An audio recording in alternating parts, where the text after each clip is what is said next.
Hey guys, Andrew here. In this video, I'm going to show you how to change your text font on videos in Canva. To do that, you want to go ahead and ensure that you click on text. Just in case you don't see text on the left side, you may see something else. Let's say whatever it is that you're currently seeing, you want to ensure that you click on the text. Once you click on the text, you'll be able to change the font size you'll be able to change the text size of your text.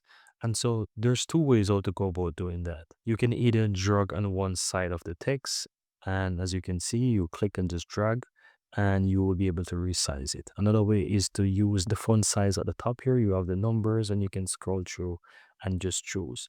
But to be honest, I don't really like this unless I'm really looking for a specific value.